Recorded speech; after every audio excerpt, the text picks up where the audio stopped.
கப்பல் போக்குவரத்து வரலாறு முழுவதும் கடல் பல கப்பல்களை பழிவாங்கியுள்ளது, ஒவ்வொன்றும் அதன் சோகக் கதைகளுடன் ஏற்பட்டுள்ளது.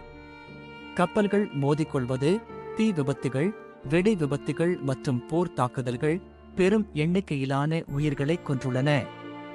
இன்று மிக மோசமான 10 கப்பல் விபத்துகளை பார்ப்போம். நம்பர் 10. மார்ச் 7, 1939 அன்று ஸ்பானிஷ் தேசியவாத கடற்படை கப்பலான எஸ்எஸ் காஸ்டிலோ டி ஓலேட் என்ற நீராவி கப்பல் உள்ளிட்ட 16 கப்பல்கள் கார்டேசினா என்ற பகுதியை கைப்பற்ற சென்றன. அங்கே குடியரசுக் கட்சி கடற்படை துறைமுகத்தையும் அதன் கடலோர பாதுகாப்பு பீரங்கிகளை கையில் வைத்திருந்தது. இதனால் அனைத்து கப்பல்களும் தூரத்தில் நிற்க உத்தரவிடப்பட்டது. ஆனால் காஸ்டிலோவின் ரேடியோ வேலை செய்யாததால் அது கரையை நோக்கி செல்லவே அங்கிருந்த பீரங்கிகளால் சுடப்பட்டது. அதில் ஒரு குண்டு கப்பலை தாக்கியதில் கப்பல் இரண்டாக உடைந்து நீரில் மூழ்கியது. கப்பலில் இருந்த 2112 பேரில் 1476 பேர் இந்த தாக்குதலில் கொல்லப்பட்டனர். நம்பர் 9. புகழ்பெற்ற ஆர்எம்எஸ் டைட்டானிக் ஒரு பிரிட்டிஷ் கப்பல் ஆகும். இது இங்கிலாந்தின் சவுத்தாம்ப்டனில் இருந்து அமெரிக்காவின் நியூயார்க் நகருக்கு ஏப்ரல் 14, 1912 அன்று தனது முதல் பயணத்தை தொடங்கியது. ஏப்ரல் 14 அன்று இரவு 11:40 அளவில் கப்பல் கடலில் சென்று கொண்டு இருந்தபோது ஒரு பெரிய பனிப்பாறை அதன் பாதையில் இருந்தது. உடனே கப்பல் பனிப்பாறையைச் சுற்றிச் செல்ல முயற்சி செய்தது. ஆனால் அதற்குள் டைட்டானிக்கின் வலது பக்கம் பனிப்பாறை மீது மோதியது. இதனால் ஏற்பட்ட பெரிய துளைகள் மூலமாக தண்ணீர் பெருமளவு உள்ளே சென்றது. கப்பல் கொஞ்சம் கொஞ்சமாக மூழ்கத் தொடங்கியது. ரேடியோ, ராக்கெட்டுகள் மற்றும் விளக்குகள் மூலம் உதவிக்காக பல சிக்னல்கள் அனுப்பப்பட்டன, ஆனால் எந்த கப்பல்களும் அருகில் இல்லை. கப்பல் மூழ்கியபோது கப்பலில் இருந்த 2224 பயணிகள் மற்றும் பணியாளர்களில் 1496 பேர் இறந்தனர். வெறும் 706 பேர் மட்டுமே உயிர் பிழைத்தனர். நம்பர் 8. ஜனவரி 27, 1949 அன்று தைப்பிங் என்ற பயணிகள் கப்பல் சீனாவில் இருந்து தைவானுக்கு செல்ல புறப்பட்டது. 580 பயணிகளை ஏற்றிச் செல்லும் இந்த கப்பலில் அன்று உள்நாட்டுப் போர் காரணமாக சுமார் 1500க்கும் அதிகமான பயணிகள் இருந்தனர். ஜனவரி 27 அன்று நள்ளிரவில் போர் காரணமாக தைப்பிங் தனது விளக்குகளை அணைத்துவிட்டு பயணம் செய்து கொண்டு இருந்தது.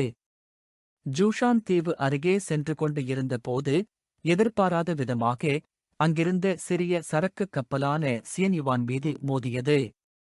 இந்த விபத்தில் 2 கப்பல்களும் கடலில் மூழ்கியது. தைப்பிங் மூழ்கியதில் சுமார் 1500 பயணிகள் கொல்லப்பட்டனர். சியன்யுவானைச் சேர்ந்த 2 பேர் உட்பட 35 பேர் மட்டுமே உயிர் தப்பினர்.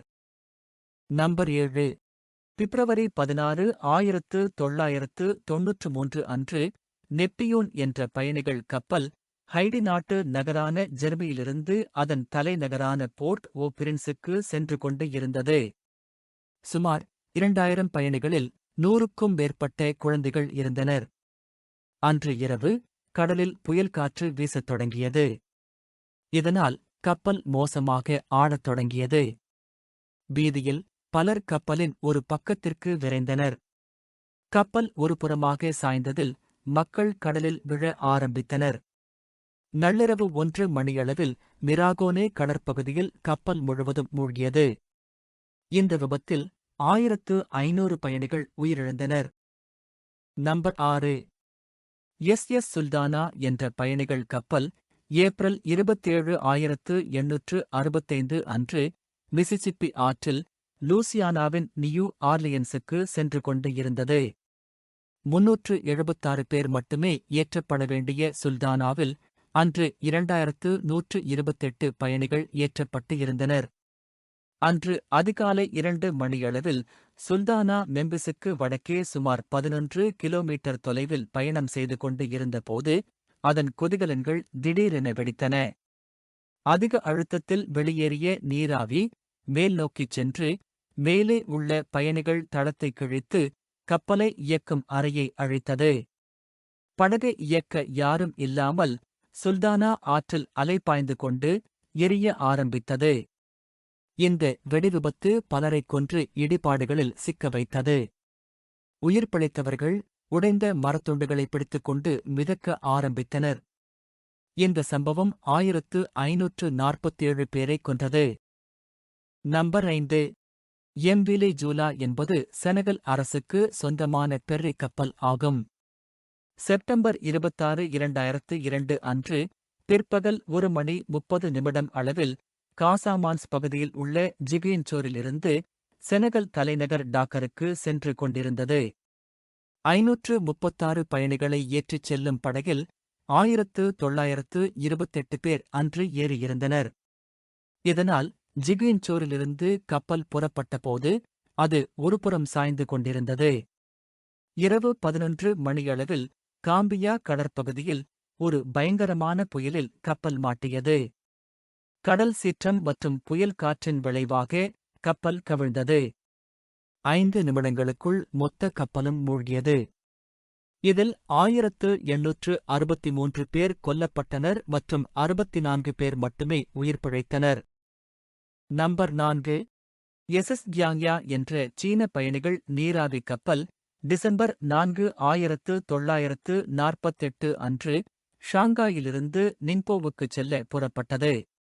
சீன உள்நாட்டுப் போர் காரணமாக பல்லாயிரக்கணக்கான மக்கள் ஷாங்காயை விட்டு வெளியேறினர். இதனால் 2150 பேர் கொள்ளளவு கொண்ட இந்த கப்பலில் பல ஆயிரம் கூடுதல் பயணிகள் இருந்தனர். அதன் பயணத்தின் போது 2ஆம் உலகப் போரின் போது ஜப்பானிய கடற்படையால் கடலில் போடப்பட்டிருந்த கண்ணிவெடி மீது மோதி வெடித்தது. இந்த கோர விபத்தில் சுமார் 4000 பயணிகள் கொல்லப்பட்டனர். நம்பர் 3. ஆர்எம்எஸ் லான்காஸ்ட்ரியா என்பது 2ஆம் உலகப் போரின் போது இங்கிலாந்து அரசால் உபயோகிக்கப்பட்ட சொகுசு கப்பல் ஆகும். ஜூன் 17, 1940 அன்று ராயல் ஆர்மி வீரர்கள் மற்றும் ராயல் ஏர் ஃபோர்ஸ் பணியாளர்கள் உட்பட 7200 பேரை ஏற்றிக்கொண்டு பிரான்சில் இருந்து இங்கிலாந்திற்கு புறப்பட்டது. பிற்பகல் 3:50 அளவில் லான்காஸ்ட்ரியாவை ஜெர்மன் போர் விமானங்கள் கண்டுபிடித்துவிட்டன. அந்த விமானங்களில் இருந்து போடப்பட்ட 4 குண்டுகளில் ஒரு வெடிகுண்டு கப்பலின் புகை புனலில் விழுந்து வெடித்தது. இதனால் கப்பல் உள்ளே சேதமடைந்ததில் சுமார் 20 நிமிடங்களில் முழுவதும் மூழ்கியது. இந்த தாக்குதலில் 4000க்கும் மேற்பட்ட பயணிகள் கொல்லப்பட்டனர். Number 2. MV Dona Paz Philippines நாட்டைச் சேர்ந்த ஒரு பயணிகள் கப்பல் ஆகும். டிசம்பர் 20, 1987 அன்று காலை 6:30 அளவில் லெய்ட்டி நகரில் இருந்து மணிலாவுக்கு டோனா பாஸ் புறப்பட்டது. இரவு 10:30 அளவில் கப்பல் மரிண்டெக் என்ற இடத்தில் சென்று கொண்டு இருந்தபோது டோனா பாஸ் எம்டி வெக்டர் என்ற எண்ணெய் டேங்கர் கப்பல் மீது மோதியது. வெக்டரில் இருந்த 1041 டன் பெட்ரோலிய பொருட்கள் வெடித்து சிதறின. அந்த தீ உடனே டோனா பாஸ் மீது பரவியது. மேலும் கப்பலைச் சுற்றியுள்ள கடல் முழுவதும் தீப்பிடித்தது. சுறா மீன்கள் நிறைந்த தப்லாஸ் பகுதியில் 2 மணி நேரத்தில் டோனா பாஸ் மூழ்கியது மற்றும் வெக்டர் 4 மணி நேரத்தில் மூழ்கியது. இந்த விபத்தில் 4385 பேர் இறந்ததாகவும் 26 பேர் மட்டுமே உயிர் பிழைத்ததாகவும் கூறப்படுகிறது. நம்பர் 1. எம்பி வில்ஹெல்ம் கஸ்ட்லோஃப் ஒரு ஜெர்மன் இராணுவ போக்குவரத்து கப்பலாகும். ஜனவரி 30, 1945 அன்று கிழக்கு பிரஷியா மற்றும் பால்டிக் பகுதிகளில் இருந்து ஜெர்மன் வீரர்கள் உட்பட மொத்தம் 10,582 பயணிகளை ஏற்றிக்கொண்டு கோட்டன்ஹாஃபனில் இருந்து புறப்பட்டது. இதனுடன் 2 டார்பிடோ பாதுகாப்பு படகுகள் மற்றும் ஹன்சா என்ற பயணிகள் கப்பல் புறப்பட்டது. ஆனால் சில நிமிடங்களில் ஹன்சா மற்றும் ஒரு டார்பிடோ பாதுகாப்பு படகு இயந்திர பிரச்சினை காரணமாக திரும்பியது. அன்று 12:30 அளவில் சோவியத் நீர்மூழ்கிக் கப்பலான எஸ்-13 வில்ஹெல்ம் கஸ்ட்லோவ் கடலில் சென்று கொண்டு இருந்ததை பார்க்கிறது. கஸ்ட்லோவின் பாதுகாப்பு படகில் ரேடார் வேலை செய்யாததால் அதனால் நீர்மூழ்கி கப்பலை கண்டுபிடிக்க முடியவில்லை. 2 மணி நேரம் கஸ்லோவை பின்தொடர்ந்த நீர்மூழ்கி கப்பல் இரவு 9 மணியளவில் 4 டார்பிடோக்களை அனுப்பியது.